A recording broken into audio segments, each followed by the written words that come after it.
Good evening, and welcome to tonight's professorial lecture. I'd like to begin by acknowledging the fact that the land on which we gather, traditionally known as the Siniska, Sipsis, or Stony Creek, is Treaty 6 territory and a traditional meeting ground for many Indigenous people. The land on which the Augustana campus of the University of Alberta is located provided a traveling route and home for the Maskwacis, the Nehiyawak, Niitsitapi, Nakota, and Tsuut'ina nations, the Métis, and other Indigenous peoples. Their spiritual and practical relationships to the land create a rich heritage for our learning and for our life as a community. Tonight we have the great pleasure of hearing Professor Timothy Parker speak about his current research. Many of you, I think, know Tim better than I do, so I'm going to dispense with the usual biographical details, and I'm just going to talk a bit about the subject of tonight's lecture. In 2013, Professor Parker published a textbook called Foundations of Biological Psychology. While he did the research for that book, he became very interested in the neurobiology of addiction and of other mental disorders. This was in addition to his other interests in the neurobiology of learning and memory. In pursuing that topic, he gave several talks on the brain processes that occur during addiction. His audiences have included provincial court judges and Court of Queen's Bench justices, as well as a variety of university audiences, including members of a roundtable on substance abuse at Oxford University. He also gave a presentation during his time as a visiting professor at the United International College in Zhuhai, China. As a result of this interest, he's completed 3/4 of a book on addiction and the brain processes that accompany it, and he's currently in conversation with Oxford University Press about the possibility of publishing that book. The challenge of that book is that it is aimed at a general audience. As such, it's an effort to translate the neuroscience related to addiction into an engaging story for the general public. And that's the task he faces tonight with most of us, I believe. So here to answer the questions, why did I start? Why can't I stop? What happens to the brain during addiction? I give you Professor Timothy Parker. Thanks, Jeff. Is this thing on? So thanks very much, Jeff, and thanks to all of you for coming out. I'm thrilled to have the opportunity to give a talk on this topic and to, well, an audience that consists of people that I know very well. It's such a wonderful opportunity to interact in a slightly more formal way, I guess, but also for me to try to provide some short, I hope, account of the kind of thing that I've been so fascinated by over the last few years. So if I do this right, I go Alt-Tab, and then I take out my handy-dandy presenter, and we should be off. And there we go. So this probably is not a very uplifting image, but it is definitely the one that we're most concerned about. So what I'm going to talk about is the general notion of addiction, but it's really important right at the outset to start or to provide the understanding that although a lot of what I'm going to say is focused on drugs, I'm showing this slide or this image first because it also applies to behavioral addictions.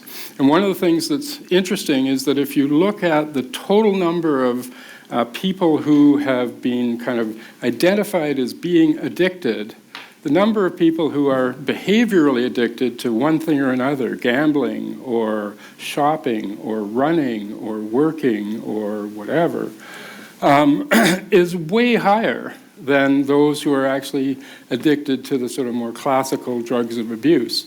Nevertheless, what I'm going to talk about is sort of the drugs of abuse being the central thing I'm going to look at. But, so why did I start? Why can't I stop? And then ultimately everything has to do with brain changes in addiction. And so there's another, another list of the sort of dramatis personae of the drug world. And I won't ask you to identify these particular drugs because some of you may do it too quickly, and then that would mean that, that you know more than you should. Okay, so in this presentation, here's what I'm hoping to do. Talk about what we think addiction is, and we're going to look at some definitions to begin with. Ask the question about why people become addicted, and then as the addiction is progressing, how does the brain change, and why does that, why is that an important process that has so many important ramifications for the individual who is using the drugs. And then one of those important ramifications is that there is, generally speaking, a very strong likelihood that these individuals are going to show very noticeable cognitive impairments. This is one of the reasons why I gave the talks to the judges, because what's interesting is that they would be in a court and the defendant would be all cleaned up and nicely dressed, and the judges then would be giving them instructions and their lawyers would be giving them instructions, but it's important to realize that the person who has been under the influence of drugs and maybe a recovering addict who's in that courtroom probably doesn't understand half to a third of what's actually going on in those proceedings, and that's where the cognitive impairment shows up. And then one of the other really important things is, why is this particular condition so susceptible to relapse? And so those are the things I want to try to get to tonight. So the question becomes, is this an important issue? Well, in the USA in 2016, there were 64,000 fatal drug overdoses. 21,000 of those involved fentanyl. 30,000 were due to heroin and other opioids. 10,000 due to cocaine. Well, you can read. And the increases in overdoses from that year, from the previous year, was also highly noticeable. In Canada, there have been 10,300 Canadians that have died from opioid-related overdoses. So I think that it's an important issue and one that we probably would do well to learn more about. So I think the first thing that we need to look at is, how do we define addiction? And so if you look at most of the research, especially in the neurosciences, people tend to take a strong kind of physiological definition that's relatively narrow. And their definition, regardless of other things, will include the notion of tolerance effects and withdrawal symptoms. Tolerance refers to the fact that the drug that they've taken no longer produces the same level of pleasure that it used to, and so what do? They increase the dose. And so that process of increasing the dose is what we call tolerance. And then if you remove the drug from the individual, that's when their body goes into a number of fairly unpleasant conditions that we collectively refer to as withdrawal symptoms. So that's a definition that a lot of neuroscience is comfortable with. It talks about the overall set of conditions that we typically think of. But I think it's much more important and much more useful to take a much more broad definition. So this is what I'm proposing: using drugs or engaging in behaviors to the extent that they interfere with one's responsibility to family and friends. Now, the interesting thing about this definition is that not only does it include things that perhaps we wouldn't have thought as being addictive or addictions, but the other important aspect of it, the other side of it, is that it prevents us or allows us to think about individuals who use drugs on a relatively regular basis, but do so not because they're addicted, but just because these drugs of abuse, whatever ones they're using, are actually what they need to get to the point, get back to a normal state that allows them to do their various responsibilities. So I have an interesting example of this. There is a case or a type of crack, type of cocaine known as esterine. And the interesting thing about this is that it was taken by, it's a slow-acting form of cocaine, taken by a number of patients in a small clinic in California. So the doctors were providing this drug, and the patients had a very painful form of rheumatoid arthritis, so much so that for some of them, they actually were confined to bed. So what happened was this drug, when they started to take this, produced dramatic effects, so much so that in some cases they could actually get out of bed and they could wander around and do that sort of thing. So what's going to happen? Well, the media got a hold of this story, and because of the recovery that these people were showing. And so then the next thing that happens is the government gets a hold of this story and they shut the clinic down. And with no regard for the efficacy of the treatment, because, oh my God, whoops, sorry. Oh my God, this is an illegal drug. And we can't have people getting better by using illegal drugs. So that's the kind of mentality that we're up against when we start talking about these kinds of things. So the next thing that happens then is that these individuals, because this is such a useful thing for them, they still use the drugs, but now, of course, they've got financial problems and legal problems just because they want to try to maintain their overall level of normalcy that they're afforded by using this particular kind of drug. So the point is that there are lots of people who use drugs fairly regularly, but we would not talk about them as being addicted because they're using them essentially to get to the point where they can act normally. The other aspect about this, excuse me, is that there are also lots of people who use drugs on a recreational basis, and sure enough, they're not doing it so that they are trying to become normal. They're actually using it because it does change their overall mental state, but they do it in a controlled way. So they may do it during the weekend, but not during the week when they have to work. And so would we call them addicted? Well, I'm not so sure we would. So the interesting thing about this whole notion is I think it's really useful to think about everything on a continuum, and that this definition refers to one end of the continuum where if you cannot complete your responsibilities because of some activity that you're doing, whether it's, as I said, some of the behavioral kinds of addictions like gambling, or I didn't even mention the internet, and so there's all kinds of things that happen based on the internet being the source of the reward, if you like, for those different kinds of addictions that are happening there. So another thing then is to, if we accept that definition, then it becomes important to think about what the common conceptions are about what addiction is really all about. And so I think that there tends to be, certainly in the popular media, there tends to be a kind of a dichotomy of it's either this or it's this.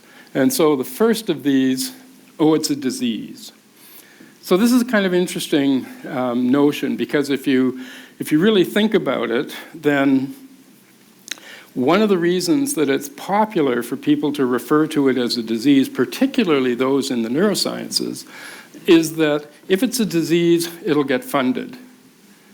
If it's not a disease, it won't get funded. So it's very important for that particular narrative to be emphasized. On the other hand, if it's truly a disease, how many people get better from a disease without any medical treatment whatsoever? not that many. So I don't think it's really accurate to talk about it as a disease, although it's very practical and important in that respect. The other approach then is it's a lack of willpower. Okay, how many of you have heard of this approach to thinking about the addiction in this manner? Yeah, okay. Just say no. Just say no. Yeah, there you go. Just say no. So, all right, well, let's do this. So, I'm sure everybody here trusts everybody else, so just put your hand up if you have a bad habit. Okay, so if you look around, you'll see lots of people put their hands up. Now, put your hand up if you have ever had the experience of coming to the moment, becoming conscious of, oh, I'm doing this bad habit, but not actually having decided, oh, I'm going to start this bad habit. So has that ever happened to anybody?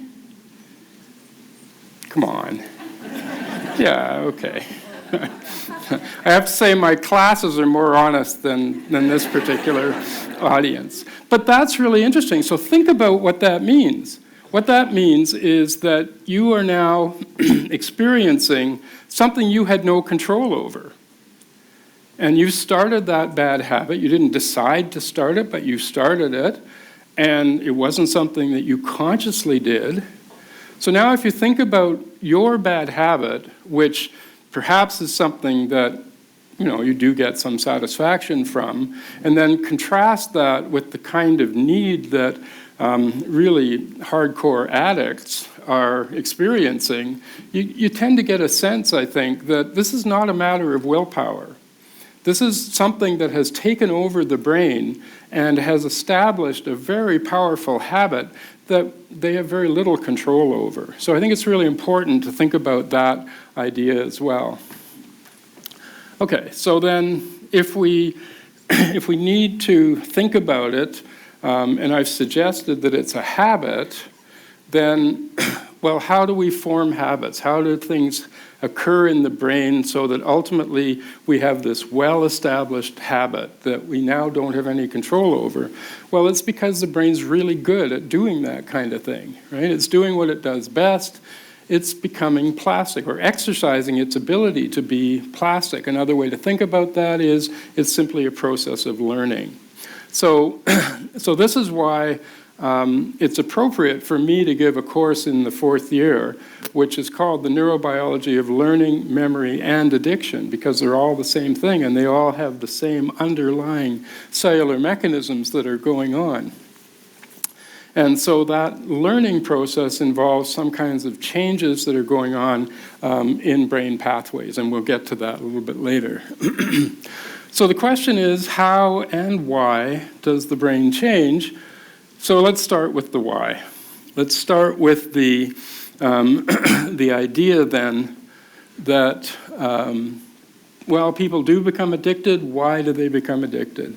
So I want you to listen carefully to what this person is saying as he recounts his experience during the first few doses that he had taken, and then how he feels after having taken doses for years. High at first was one of ecstasy. Wow, God, this is great. It's about time I feel like this. Floating, forgetting all your problems. You're with friends, you're having a good time. It's kind of like everything's funny, everything's great, everything's exciting. That's the beginning. I don't remember feeling that way for the last 7 or 8 years. Okay, so interesting. What he said in first, feeling of ecstasy, and this is something that's very commonly reported by individuals. But the next thing he says, I think, is the most telling of all of the way that this individual is describing his experience. It's about time I feel this way. Well, what does that mean? What that suggests is that he hasn't been feeling right. He's been missing something. There's something that hasn't gone on properly in his life, and now for the first time in a long time, having taken this drug, it feels better.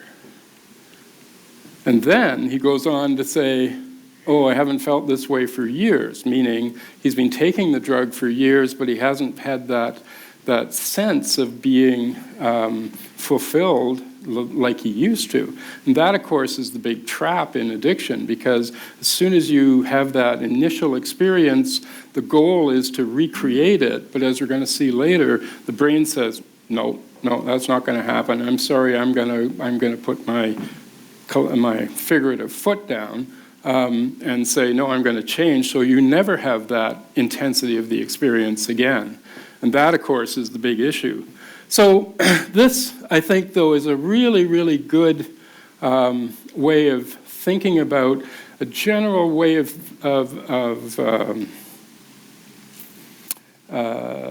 coming to grips with the idea of what addiction really is. I think that one of the best ways we can conceptualize it is it's an attempt at self-medication. So if that's true, then the question becomes, well, for what? Why are people self-medicating? And of course the answer, what's the hole that someone is trying to fill? And the answer is, well, that's going to depend a lot on individuals.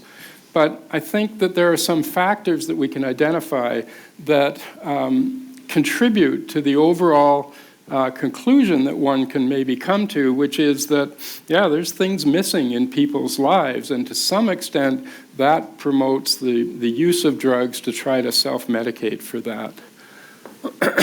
So if we think about this idea of self-medication,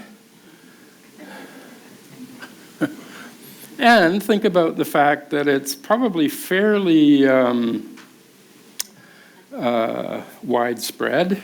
You know, people tend to, and the bar is, of course, probably the quintessential symbol of self-medication in lots of ways.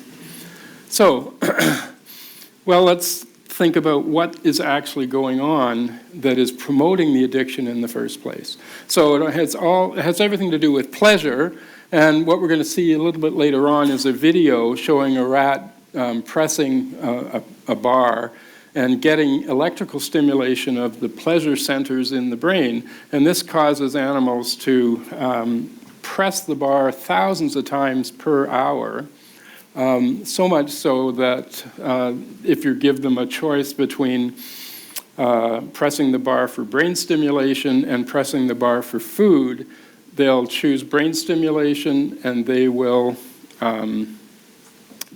consequently, some will actually starve to death because of that. So this is the interesting kind of process, the research that revealed this pleasure center in the brain. And then what became really interesting about this and really important to understand is that that pleasure center is also activated by the drugs of abuse that lead to addiction. So we can do studies then with lab animals and ultimately see how easy it is, if we give them these drugs, how easy is it to put them into a state of addiction. And so it turns out it's not that difficult.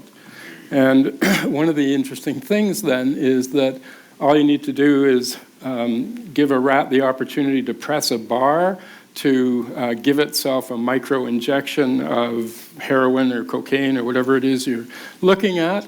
Or they just need to do something as simple as poking their nose through a hole that breaks a photoelectric beam, and that also will give them a dose. So there's lots and lots of research that shows that, yes, you can get animals hopelessly addicted to various kinds of drugs, including cocaine and heroin, among others.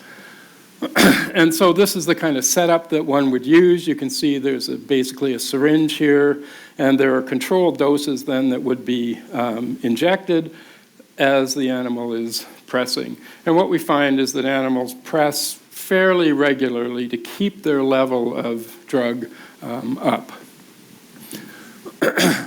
So if that's true, then this allows us at least some way of investigating some of the factors that might be involved in looking at addiction. And so a really common conception for this is the idea that the drug the addiction is inherent in the drug. Right? So you don't want to get near that drug because that's going to make you addicted. And of course, this is the tragedy of doctors these days, because they're so freaked out by the opioid crisis that people who really do need pain medication aren't getting the kind of medication that they really should be getting. But this is not true. And I'm going to show some reasons why I think we can support the claim that the drug or the addiction is not, in fact, inherent in the drug. So think about returning vets from the Vietnam War. Lots of vets used drugs throughout the Vietnam War. Some estimates were that about 85% of the troops, the American troops over there, were addicted to some form of drug or another. Here you can see one individual blowing smoke through the rifle barrel, and the other guy is receiving that smoke. This is a technique called shotgunning. And so if you look at accounts of drug use in Vietnam, pretty rampant. So what happened? Well, as I say, most of them were classified as addicted. They did an interesting test where they took 13,700 returning vets, and they tested them all, tested them for use of drugs, for heroin or other drugs in their urine. From these, 10% tested positive for heroin when they did that test. And so they took from that 1,370, they took 500 that they then called the drug group. So they're interested in what's going on for these individuals. So when they interviewed them, 3/4 of this particular group said, yeah, they felt that they were addicted while they're in Vietnam. They couldn't go without using the drug. But of this, only 7% still showed what we would classify as an addiction to the drug when they got back to the US. Then what they did was take a second group where now same 13,700, but now they just took 470 totally at random and looked at uses of drug there in that group. From those, they discovered that, yeah, of that whole group, 50% had tried opiates, but now only 1% of these returning vets showed what we could classify as a true addiction, a consistent and persistent addiction to the drug. So, so that led to some really interesting kinds of speculations, and in the sense that, no, it's not the drug, it's the location. And so if you are in a location that promotes stress and fear and everything else that was there in spades in Vietnam, yeah, it's not surprising that you started to depend on other kinds of things. So when they got back to the States, they didn't need that same kind of support, if you like.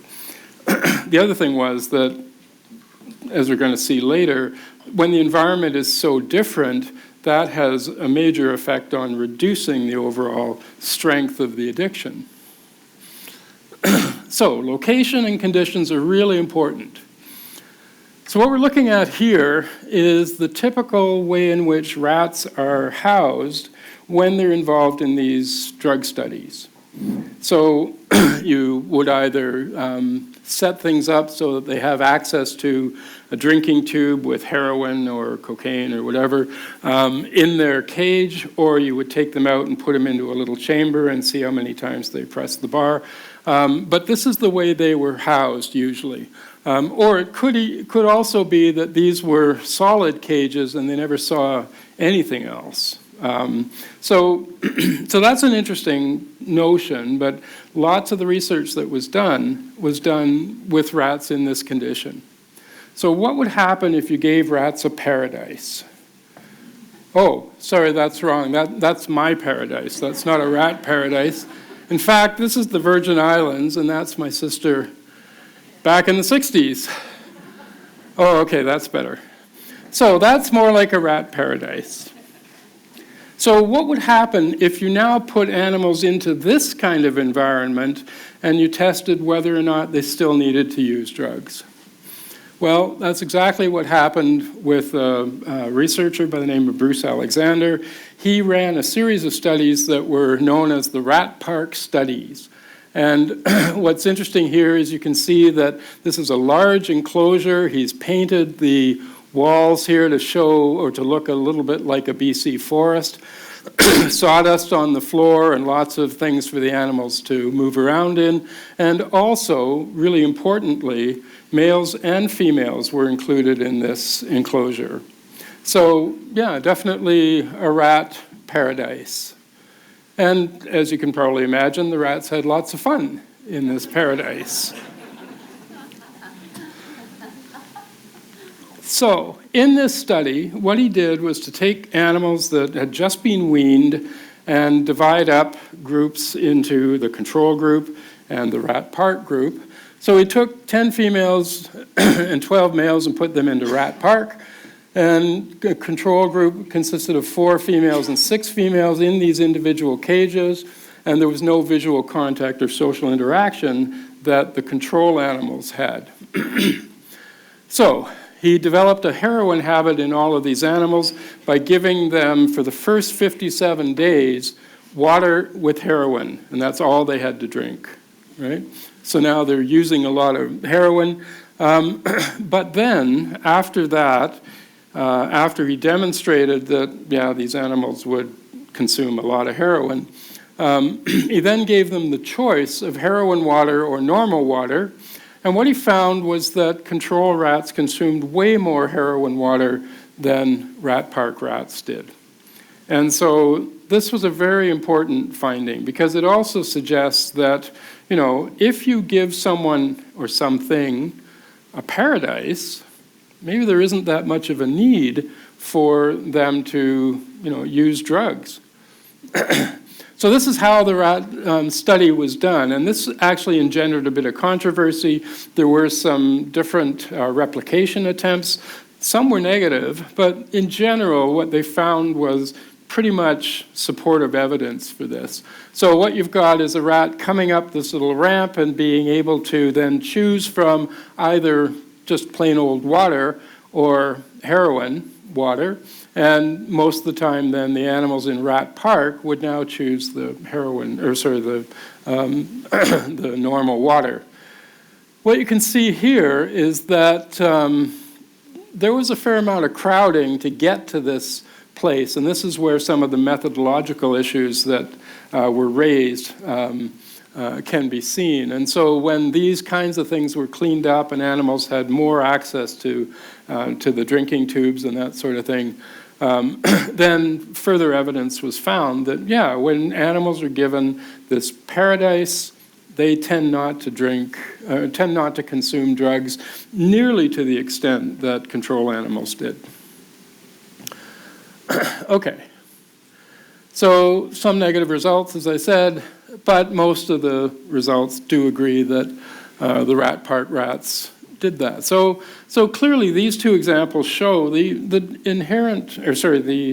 addiction is not inherent in the drug. And there are lots of cases too where individuals have tried heroin. In fact, one study showed a couple of individuals volunteering to be injected with heroin for 14 days in a row. And at the end of that study, they wanted nothing to do with heroin again. It just made them feel sick and awful, etc. And it may be that they were not the kind of individuals who were susceptible to addiction, and maybe that's what makes them volunteer for something like this in the first place, if they're confident that they weren't going to become victims. Okay, so then why become addicted? What is it that's causing the need for self-medication?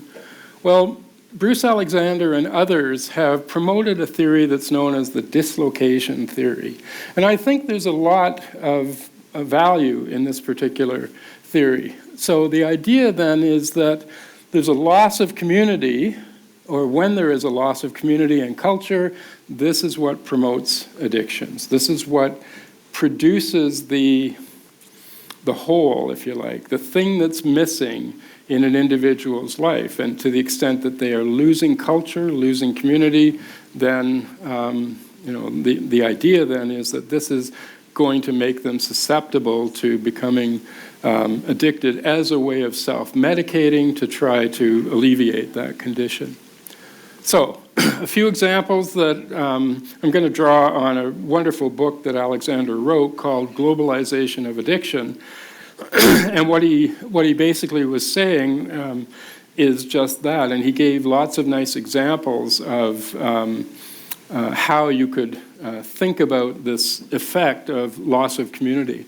So one of the best examples was this notion of the Highland clearances. So let me find my note here because I want to read something.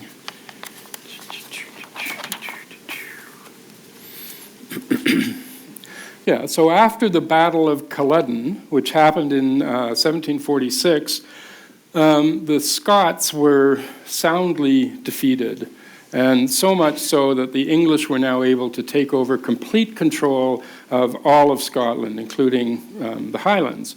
And so at this point, they had a particular goal, and that was to destroy Gaelic culture in all its forms. So they banned the use of any kind of clan tartans or any kind of clan symbols, and also at the same time threw people off their land, destroyed their houses, their crofts. Here's an example of the effect of their handiwork, and basically removed them from their traditional places where they were eking out a living, but doing so in a very strong community way. And ultimately, this meant that a lot of them emigrated. So during this time, you had tons of Scots arriving in the US and in Canada, which gives some idea of why it is that we have such a strong Scottish influence in both countries, actually. And the whole purpose behind this was that mega farmers in England were really covetous of the land. And so, as you can see, this is good grazing land, and that's exactly what happened. They took over the land and were able to dramatically increase the size of their farms. So there is an interesting memorial to those who promoted this policy and carried it out in Scotland.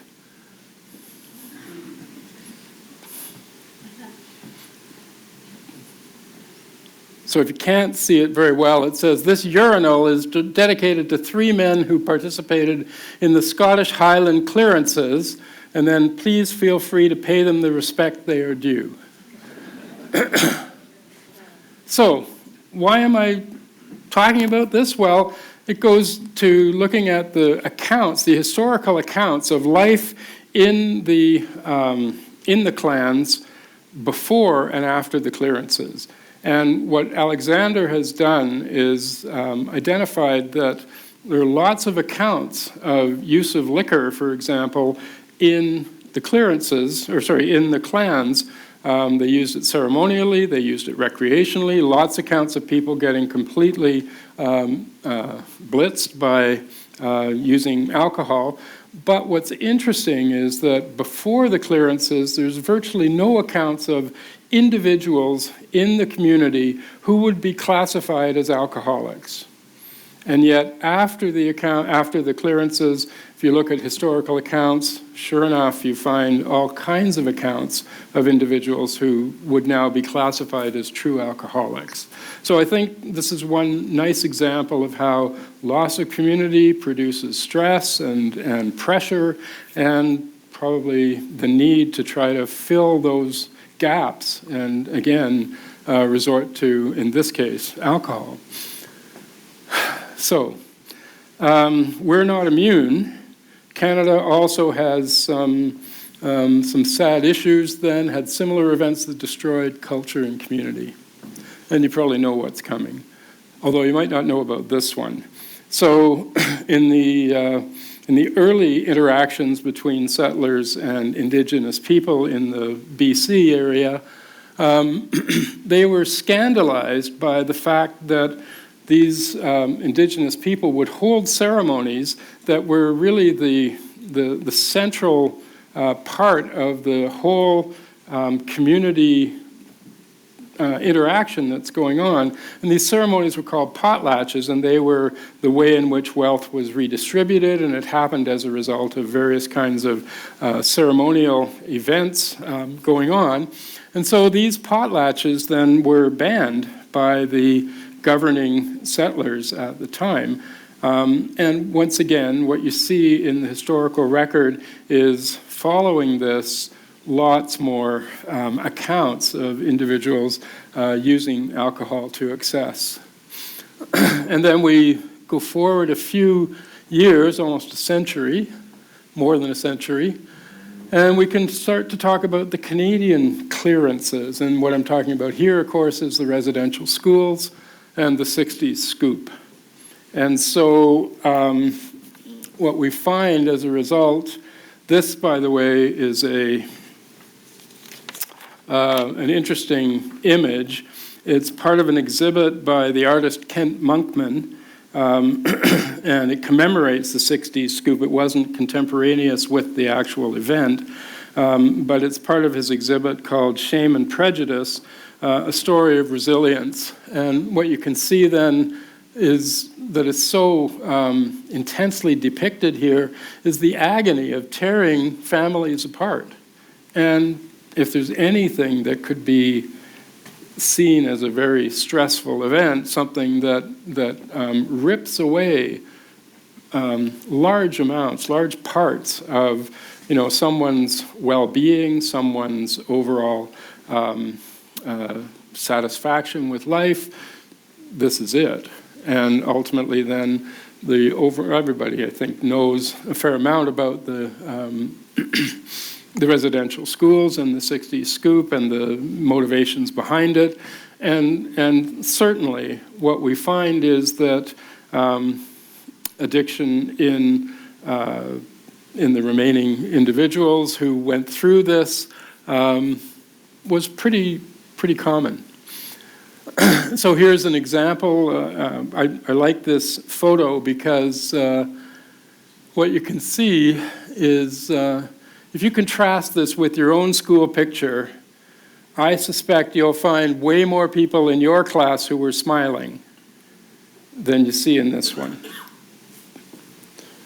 Okay, so those are two examples. We can continue to talk about this, though. Let's look at, there was two things I wanted to mention here. So here are two accounts of scoop survivors. One is, I'm a daughter of a 60s scoop survivor. My mother struggled with addictions her whole life, living from place to place. My brother and I were brought to live with our grandparents. And then another one, I totally understand the attachment development issues. It took a lot of effort to attach myself to my own children. It's because we never had that as babies and never learned it. I only know about it because I went to college and have a degree in psychology. That's how I learned how to heal myself. And if you look at accounts, then you'll see all kinds of, and if you look at descriptions of communities of individuals who went to these residential schools, you'll see all kinds of social problems, and you'll also see lots of accounts of various forms of addictions. So another way that we can have problems with how you're growing up and what you're exposed to when you're growing up, and did you get enough of the right sort of things. I think we can start to talk about problems that occur as a result of the actions of corporations. So everybody's familiar with clear cutting. Here's one example. This is a bit more extensive, but you get the idea. So what are the effects of these events and factors? What's actually going on here? Well, if you think about the process that is that's happening as parts of one's social environment, parts of one's community are ripped away, either because of deliberate government policies or now because of the way that corporations are trying to take over and to use people's land and to essentially exploit whatever they can. Here's what ultimately that might result in. So this is a quote from Chris Hedges' book called America, the Farewell Tour. And it's from the chapter that is called Decay. And in it, this is what I wanted to mention at the beginning. I was going to say, well, I'm going to go a bit more broadly than sort of biological psychology and gasp, I'm even going to talk a bit about sociology. So here's where it happens. So anyway, in this book, Chris Hedges references the well-known sociologist Emil Durkheim. So he says this: a loss of adequate income and social stagnation causes more than financial distress. So I should point out that the reason he's talking about Durkheim is that Durkheim wrote a lot about suicide. And so Hedges, in his book, is talking about conditions that actually were leading to increased levels of suicide that happened in various places in the US.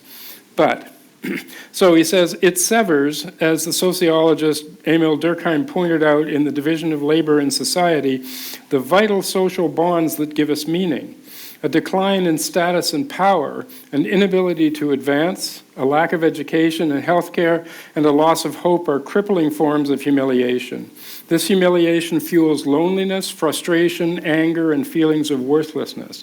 In short, when you are marginalized and rejected by society, life often has little meaning.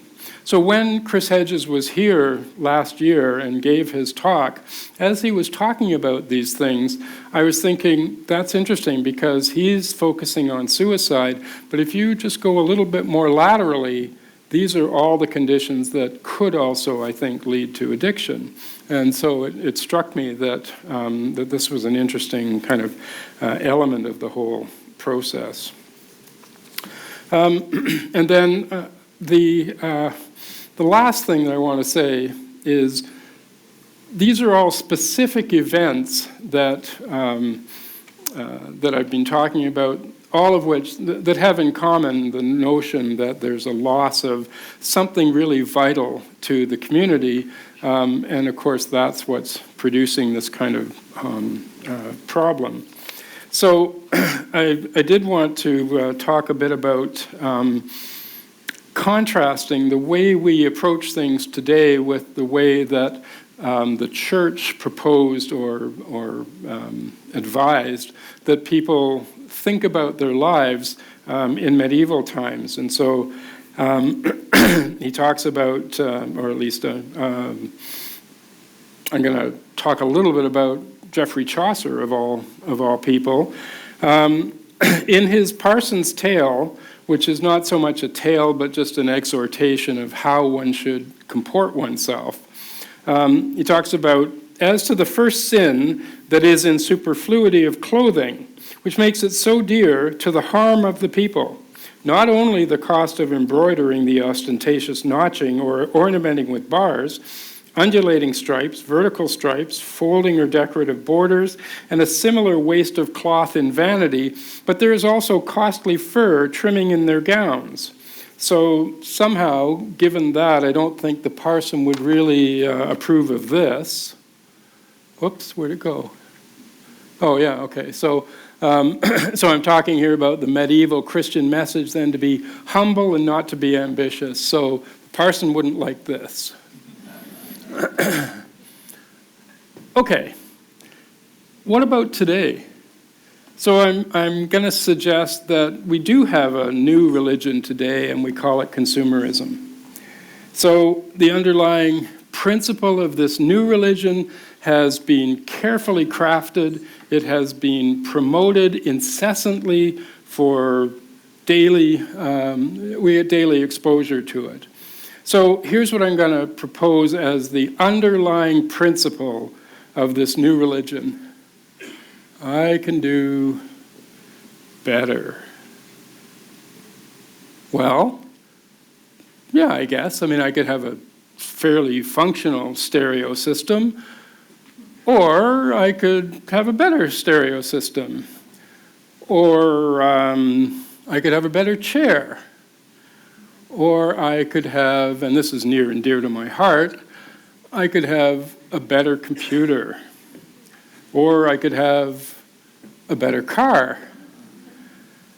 Well, I mean, if I could have afforded a midlife crisis, this would be my midlife crisis. This is what I think of as a better car. Yeah, I could watch this for hours, but don't have hours to work with. So, or a better house. Or you could also, let's just simply say, well, I'm not happy with this model. I'm going to trade it in for a newer model.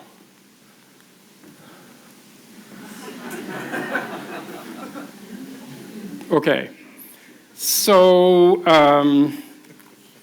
you could also think about how this message is promoted in social media, right? The typical message that you get from lots of people is very positive, right? And so the feeling becomes, well, her life is way better than mine, right? I don't have this kind of, lovely scrambled eggs in front of me, or whatever it happens to be, whatever the trivial thing is that's being portrayed as, the way my life is going great.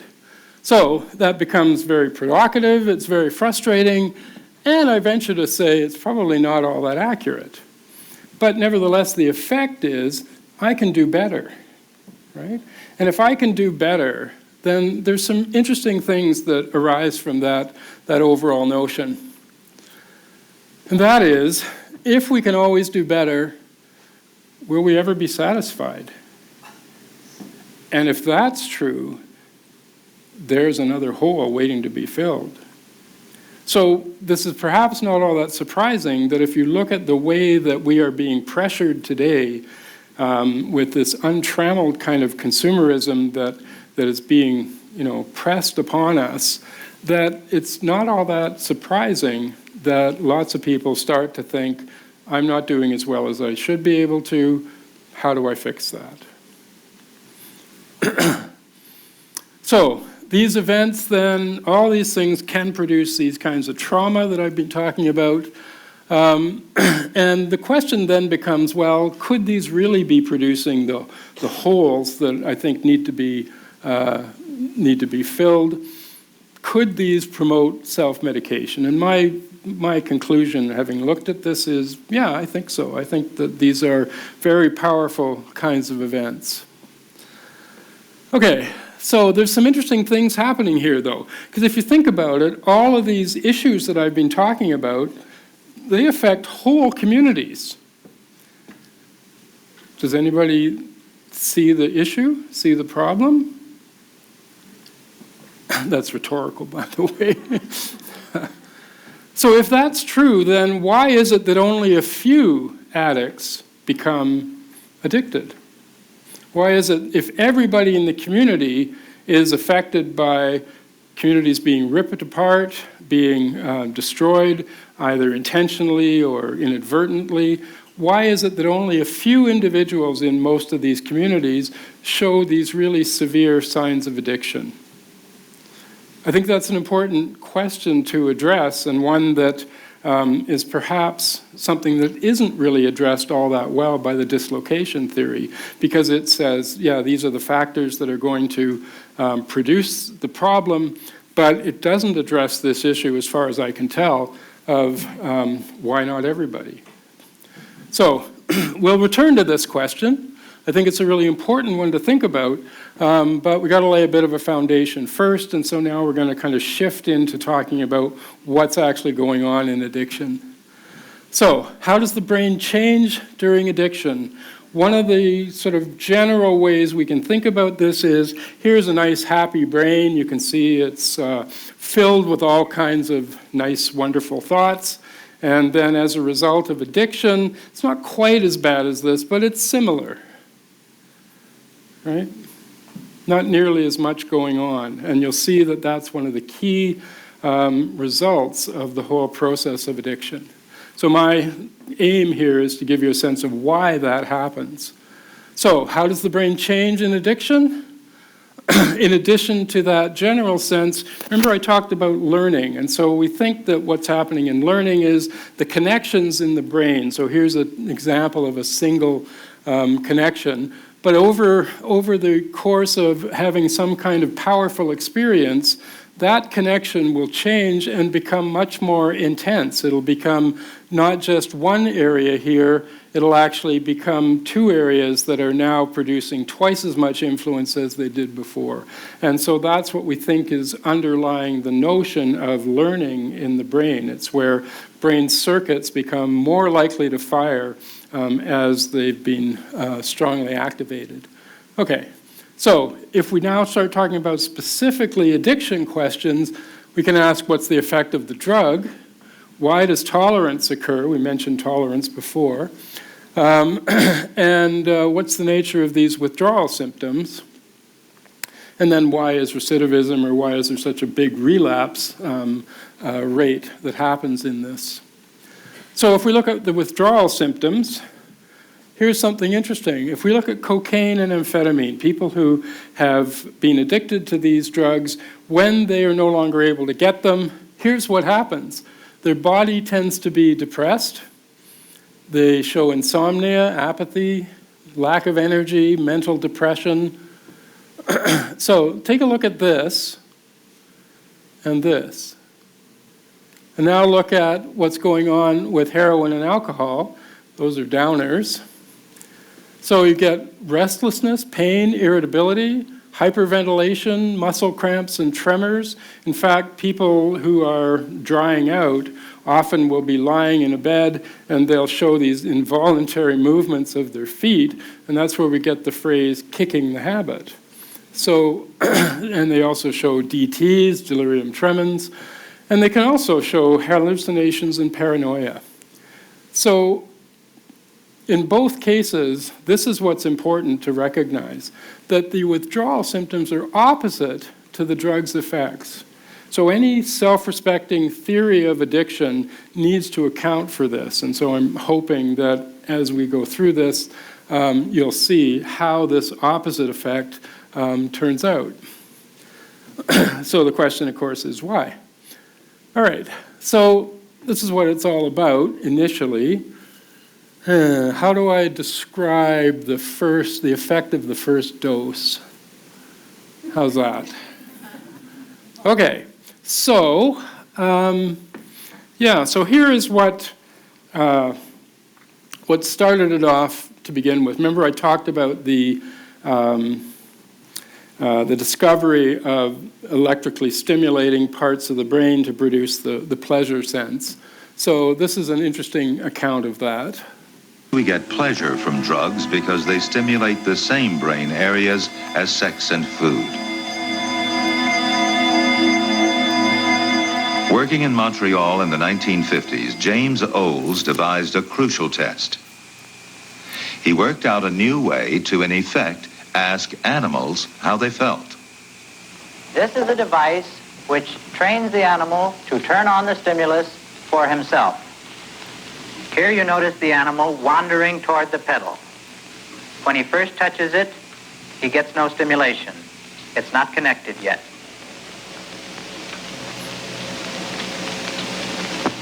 Then one time he touches the pedal, it does turn on the stimulation. You can see the lights go on. Okay, now what's really interesting about that is grad students in psych programs often get given, or used to get given, a rat that they would then need to train to press a bar to get food.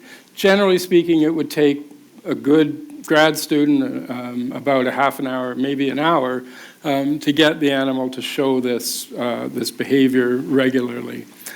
Notice how quickly this animal learned. It kept pressing that treadle as soon as it got that first jolt. So this is one of the ways in which this is such a powerful event. All right, so now we have this notion that the drug is producing this highly pleasurable event. And if we look at this, you can see that the pleasure experienced then We can represent it at the time that the drug was taken, and then eventually the drug effect will wear off. So the question becomes, what does the pleasure experience look like? And so you'd probably expect that it'll go up like this, and then it'll go along, and it'll come back down. That's what happens. So what's interesting about this is you have initially a peak high, but more importantly, it appears that there's a counter response. The brain is basically saying, wait a minute, I'm going to try to prevent this high that is happening because I don't understand it. And so you get this plateau, and then finally at the end you get the peak of the crash.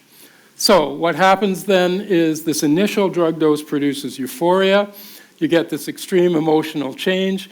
The interesting thing here, the key is that the brain tries to maintain what's called homeostasis, which is an attempt then to keep the processes working in the body within relatively normal limits. And this applies not only to physiological processes, but also in the case of the emotions, it basically says, no, we shouldn't go this high sort of thing. So what happens is the brain assesses whether or not the euphoria is justified. And it does that by looking around and seeing the overall surroundings. So what are the external surroundings? Maybe it's happening in somebody's basement. Well, that's not particularly beautiful. Maybe it's happening at the kitchen table. Well, if that's the case, what about the sink? Yeah, well, maybe that's not so beautiful either. So the brain says, well, wait a minute, there's something wrong here. There is, what we're feeling doesn't fit the external system. This is a breach of homeostasis. And so the brain says, let's try to counteract this. And so now you can start to see where this opposite effect comes in. So it does so in the emotional system, and it tries to counteract the drug effect, and to do so it produces these compensatory responses. So that reduces the drug effect. The pleasure is now quite a bit less intense than it was, and this then accounts for drug tolerance that we talked about earlier. So the user then increases the dose, and ultimately that counter response not only involves changing some of the physiology going on, but also activating the systems that the brain, that are involved in the brain in the process of mental depression. Because if you're feeling too high, then one way to come down from that is for you to start activating systems that would lead to depression. And that also adds to the tolerance effect. So that's what happens in the first few doses. What's really interesting is, here's what happens after repeated doses. Remember, he said, I don't remember feeling that way for the last several years. Okay, well, what's happened then is the peak is completely reduced. There's a little bit of neutral feeling, but then at the end, the brain has learned a whole lot about how to counteract this effect. And so it's mounting its counter responses very intensely. And so now when the drug wears off, that's all there is that's there. The crash is really intense and powerful. And so these symptoms then are essentially the opposite effect, as you can see, of the initial effect that the drug had. And so they're quite a bit more powerful now, and so now we can see where withdrawal comes from. So these next doses don't produce pleasure. The big question might be, well, why isn't there even a bump of pleasure here? Why is there no peak? Because we're injecting the dose. So normally the brain, when the dose is injected, yeah, there's a pleasure sense that happens. Why not now? Well, this has everything to do with learning as well. So the other thing to point out is that the next doses don't produce pleasure, but they do remove the crash. And so that's the incentive now to take the next dose, because the crash is really like a mini withdrawal state, which is really aversive. And so that can be avoided by taking the dose, taking the next dose, which is why there is a strong tendency for them to do that. So why not the peak? Well, the brain has learned. It's learned about all the things that are going on before you take the dose, because, not you, before one takes the dose, because these are things that happen regularly before that dose, and the brain learns all about them. So during this initial exposure, you have things like the location, people, maybe there's an actual drug box that you use, and that will activate when you take the dose, you get the drug effect on the brain, but at the same time, that activates the compensatory reactions. And then after conditioning, what's going on is those drug cues now directly activate the compensatory reactions. So even before you take the dose, the brain has activated its defenses, which is why you never get a peak to begin with. Okay, so if we now take the drug away, then we get these withdrawal symptoms. And you can see then from this why the withdrawal symptoms are opposite to the overall effect of the drug. So the cues are still there, and they activate these compensatory responses, but there's no drug effect, and so the withdrawal symptoms are opposite to this. And tolerance declines then. So I'm going to I know I'm running over time here. An interesting study done in Scotland. This is important information for people to know about. The fact is that developing a tolerance effect really declines over time if you don't continually take the dose. So if we look at this study, 670 people died when they were released from prison. 13% of those deaths occurred in 1 month. Many of them occurred within the first week. And a third of those that died in the first week died on the day of release or on the second day.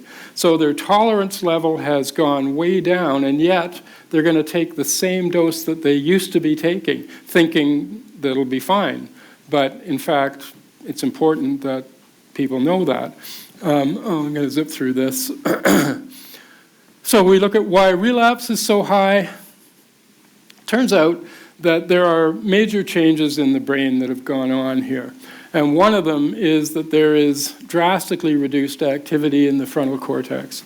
Makes sense, because if you think about what's going on as we're experiencing pleasure, if you looked at a brain scanner, you'd find that when people are experiencing this euphoria, their frontal lobe really lights up a lot. The frontal lobe is not just the thinking part of the brain, it's very much the emotional part of the brain as well, and it really lights up. So the brain basically is saying, if you're going to continue to take the dose and try to activate this pleasure system, I have a way of avoiding that. I'm just simply going to shut down the frontal lobe. So that's a pretty drastic effect, drastic process for the brain to do, because we kind of need our frontal lobe, right? It's sort of useful to us, and you'll see why. Hypofrontality also shows up in schizophrenia patients, but it leads to these interesting cognitive changes. So one of them is anhedonia. That is, now it's as if the pleasure system has been kind of blown out, and it's not working much anymore, especially people don't obtain pleasure from things they used to find pleasurable. And so now the kind of the life that these individuals are leading is sort of gray. And then there's also a reduced inability to control impulsivity and impaired decision-making as well, and impaired comprehension of complex instructions. And this is what I was talking about when I mentioned some of the things that was of interest to the judges. And there's also an interesting kind of perseverative thinking, to think about the same thing over and over and over. And if you think about an addict, then what they're going to be thinking about over and over and over is their next dose. And another interesting thing about this is the cognitive abilities that they have are compromised to the extent that if rules change, they don't really recognize this. So here's a nice example of how this might work. So you give somebody these cards, and you can see there's different shapes, colors, and numbers. And so you say, okay, sort this one, put it on a pile, and let's say you choose your strategy, and you say, okay, I'm going to put it on the pile based on number, so you put it on here. Suppose the person who's administering the test says, yes, that's right. And so you say, oh, that's great. So you keep on going. And then all of a sudden he says, no, that's wrong. And now most of us would say, yeah, I understand that now I got to change my strategy. However, people with frontal lobe impairment, like addicts, don't. And even if you tell them, no, you're wrong, you got to change your strategy, they won't. And they'll continue to show the same kind of perseverative thinking where they're not able to change these rules. There's another thing, and that is they tend to be quite restricted in their thinking. They focus on immediate reward. There's little concern for the future, little concern for the negative consequences that are going to happen. Here's a way of demonstrating this. If you look at these cards, this is called the risky deck task. So if you look at here, you can win $100 each time you do win something, but you could lose $450 or $800 or even $1250. And if you contrast that with here, you're only going to win 50, but you're never going to lose more than 100.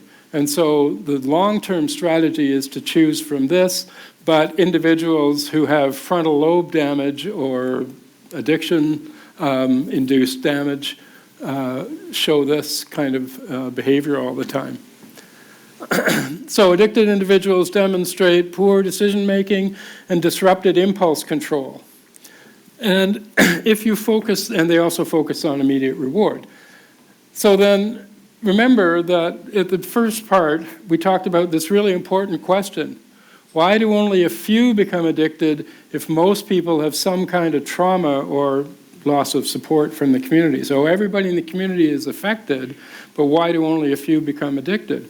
Well, what's really interesting, what's turned out in the last little while, is if you look at the performance of normal control groups that we're using in order to compare, how well normals do compared to how poorly addicted individuals do on these kinds of tasks, there is actually a subgroup of individuals, even though they're non-drug users, a subset shows performance similar to addicts.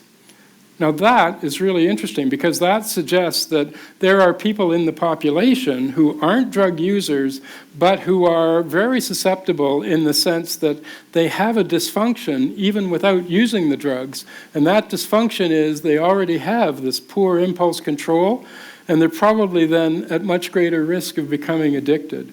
And so I think that this is certainly a fruitful avenue to look at.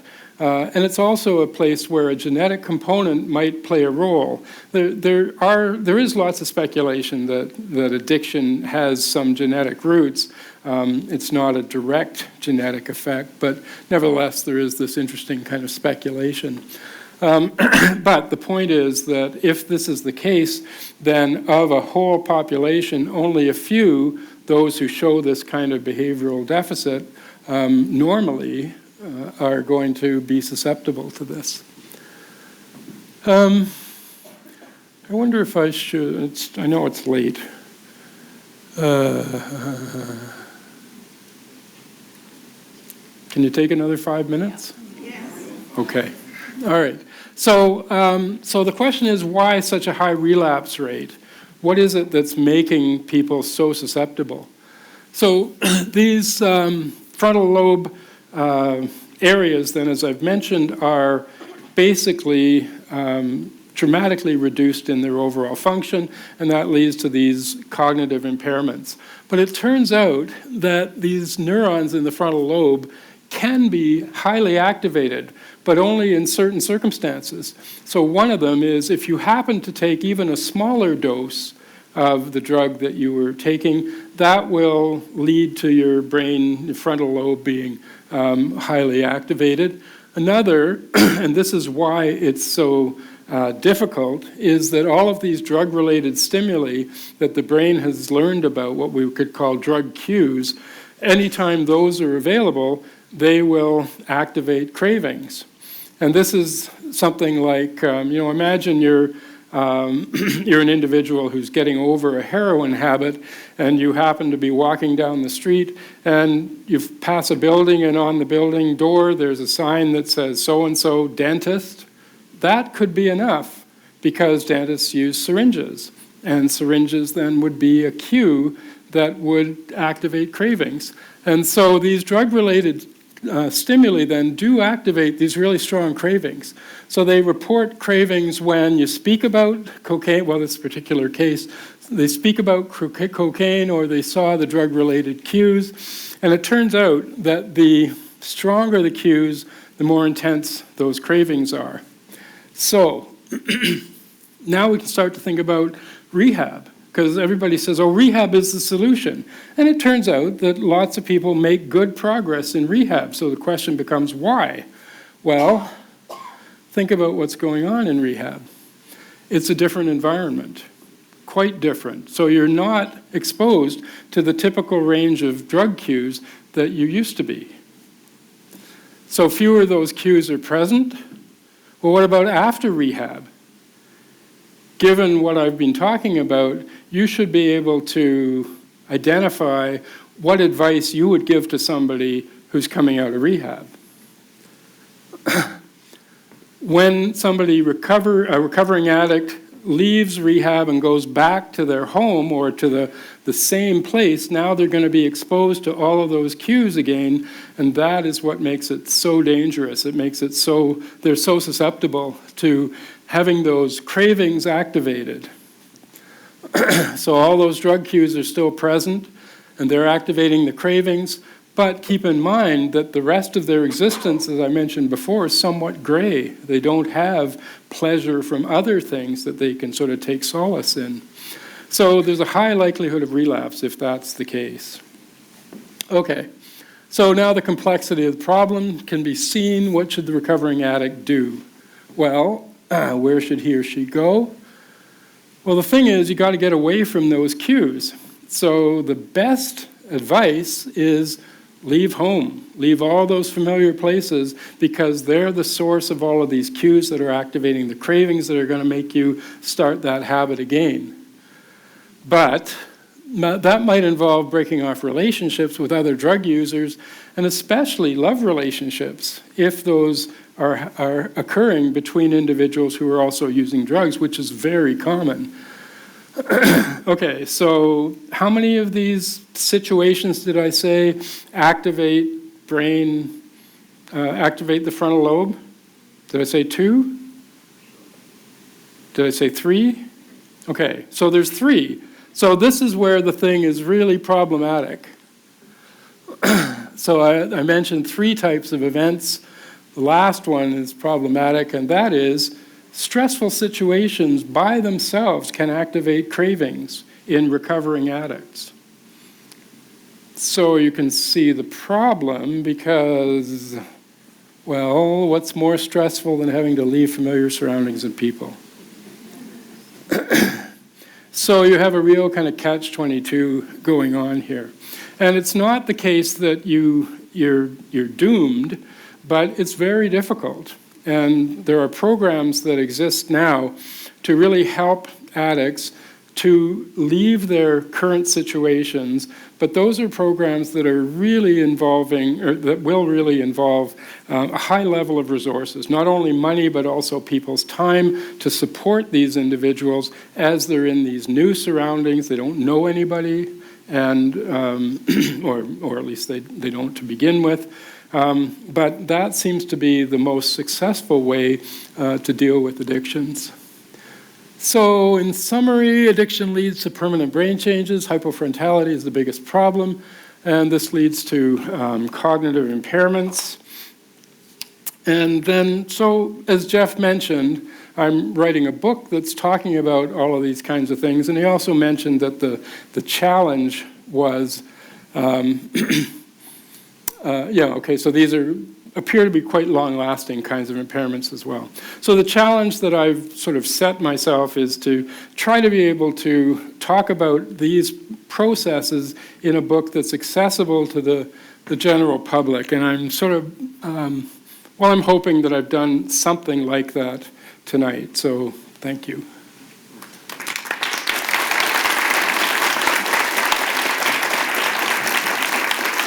Questions? Yeah, absolutely. I believe we have a bit of time for questions. I think there is a portable microphone floating around. Marianne has a portable microphone, so if you've got a question, we'll try and identify you. Tim, does addiction have any evolutionary adaptive features? Is there a positive nature to addiction? So that's a great question. The question was, does addiction have any kind of positive evolutionary advantage, or is it some kind of adaptation? On the face of it, I would say I think it simply represents well, especially drug addiction. I think it represents an excess of things that the brain does normally. So I'm not sure that it provides much of an advantage, but I think it's really a case of, there are various situations in the brain where if you think about normal functioning, that's great, but as soon as things start to function a little bit more intensely, then you have a big problem. So learning and memory happens in a region in the brain called the hippocampus. And under normal circumstances, when neurons fire really strongly, that produces this effect that I was referring to before, where the synapses change. But if they fire too much, well, what do you get? Epilepsy, right? So you get an epileptic seizure. So I think that what's happening with addiction is the brain is simply saying, yeah, I'm not used to being so effectively stimulated by these highly refined drugs that I'm experiencing. I don't really know how to deal with it. I think one of the ways you could think about this being totally maladaptive is the solution that the brain comes up with is to shut down the frontal lobe. Yeah, I don't think that's a good thing. So, but it's a great question. Yeah. Is the hypofrontality reversible in some respect, or is it permanent? Good question. So the question is the hypofrontality reversible? So this is what's really interesting. If we look at the way the brain changes and how these synapses change, because essentially the brain is using its plasticity effect in order to prevent pathways from being activated. So the way that we can study that is in rats. But what's happened so far is we're kind of limited in how long we can keep the electrodes in the right place to see what the effects are in that particular part of the animal's brain. So there have been reports of up to a year that the effect of changing that process or producing this overall effect that we call long-term potentiation, it's been shown to last at least a year. And then if you look at the accounts of recovering addicts, what you find is, yeah, it's really difficult for them for the first 2 weeks, then they can survive the next 2 weeks. But even after a year or possibly even 2 years, they still find that these cues will activate the cravings. They're much better able to cope with them as time progresses. But this is why it's so difficult, because it does last a long time. So it probably is the case that just like the tolerance effect declines if you no longer take the drug, yeah, it's highly likely that there can be some reduction in the overall amount of intensity of the cravings, and also in whether or not the frontal lobe stays in that reduced state. But I will say this, there's some fascinating research that was done on Japanese servicemen who were taking lots and lots of amphetamine, and then 40 years later, well, I should say this too. Amphetamine is a drug that typically doesn't give you the biggest high the first time you take it. So you need to take a couple of doses of it, and that shows what we call sensitization. So 40 years later, when these Japanese servicemen agreed that they would take another dose of amphetamine, they showed exactly the same kind of response that they had before, which tells us that that sensitization process has lasted that long. So it's a really fascinating question. We don't have anything like a definitive answer for it, though. So, Anyone else? Yeah. Where should health dollars be spent? Huh. And what's the best thing a community can do? Do you want the tactful answer, Yes. or do you want the grisly truth? I think that, let's take the opioid crisis, right? Everybody says, oh, we got to deal with the opioid crisis. And the opioid crisis consists of lots of individuals who are inadvertently taking drugs that are laced with fentanyl or carfentanil, which is a much more powerful form of opioid, and that's what causes them to die. In fact, there's a really interesting effect that we can look at, because one of the interesting things about tolerance is, as you saw, tolerance declines. So if you're in a situation where those drug cues are not activating your counter response, you're going to be more susceptible to drugs producing an overdose. And that's why, in general, in cities that look at this kind of data, what you find is if you track where overdoses are happening, or this used to be the case, then you'd find that lots of overdoses would happen when people were in unfamiliar surroundings. And that makes sense because the cues aren't there to activate their counter response, so they're no longer as protected as they used to be. So what's happening now, of course, is that kind of data is being strongly adulterated because people can be in their, what they think is their safe, familiar environment, and yet they'll keel over in an overdose simply because the drug that they've taken has been adulterated, has been laced with carfentanil or fentanyl. So what could the solution to that look like? There's only one possible solution, and that is that the government legalizes opioids, all drugs for that matter, takes over control of how those drugs are being manufactured, so you no longer have the problem of adulterated drugs being such a lethal roulette wheel to deal with. And there are all kinds of other things that make that position a complete no-brainer.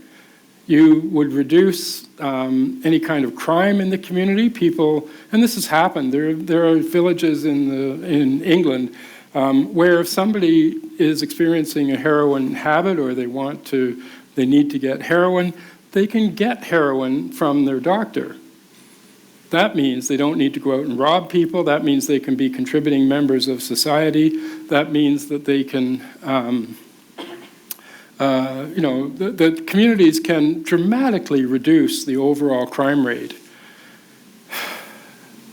Yeah, I wasn't sure I was going to go here, but but let me tell you one other thing about this.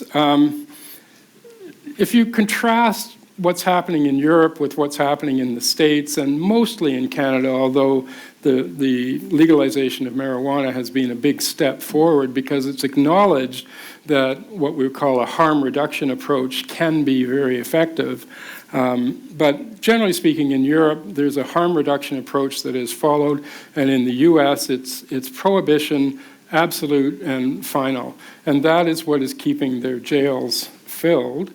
And of course, that has to happen because in the US, there are for-profit prisons. So you're not going to make a profit in your prison unless your prison is full.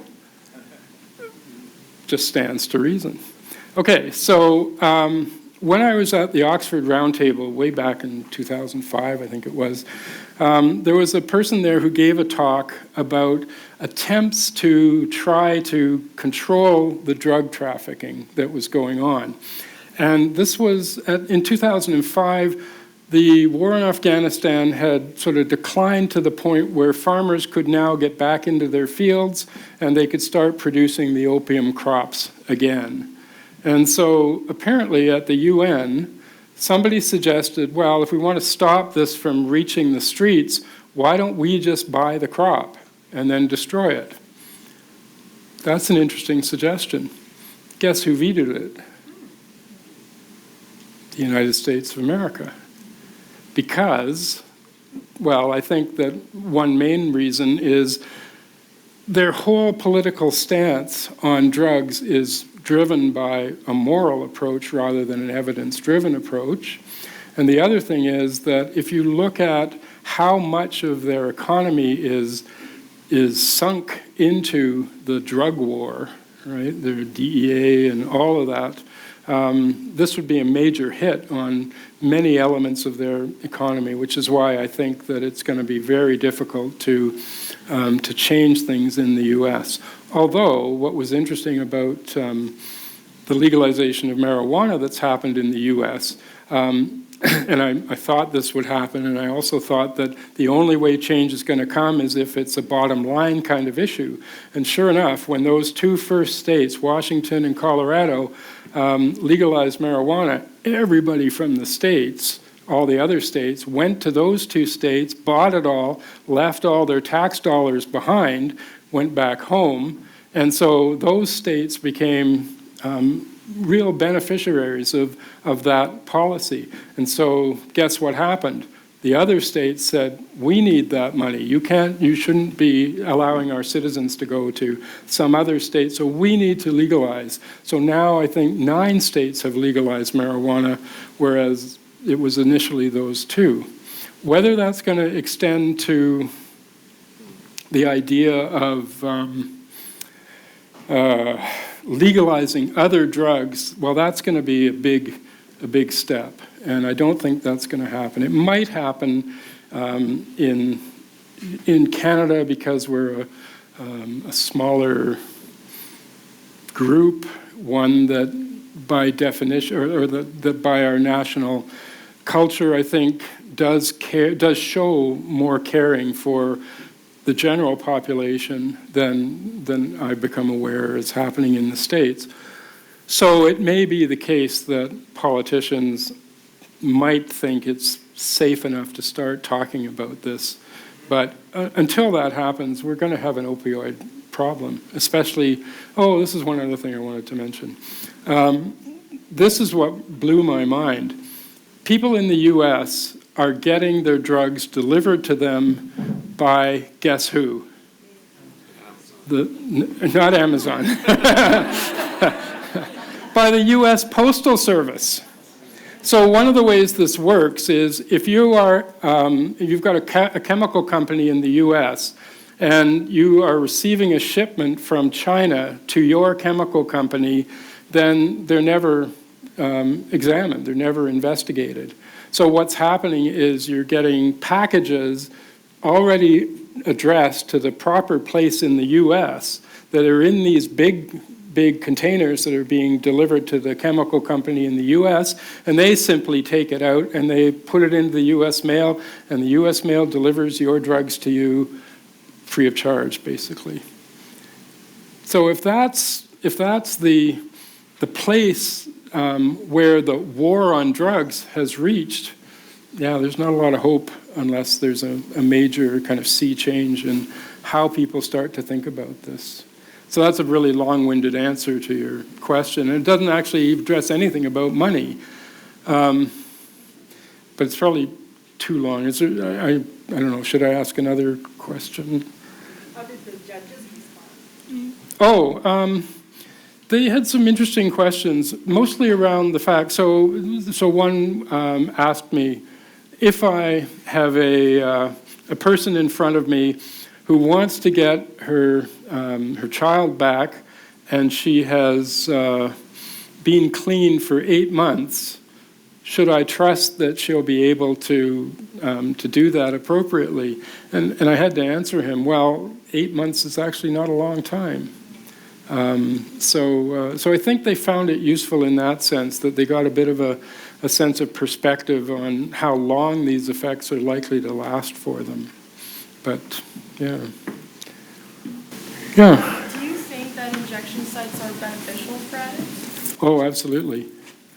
There's very little evidence that you increase the use of drugs because, as I say, it's only a small population, part of the population that is using the drugs in the first place, and that tends to remain fairly static, fairly constant. But we're losing people at a tremendous rate, and a lot of that has to do with, the risky processes going on in taking the drugs in the first place. So, yeah, okay. The time has arrived that we really have to end the public discussion, but I hope that Tim will be gracious enough to speak to you individually after we finish this part of the evening. Please join me in thanking Tim again for talking.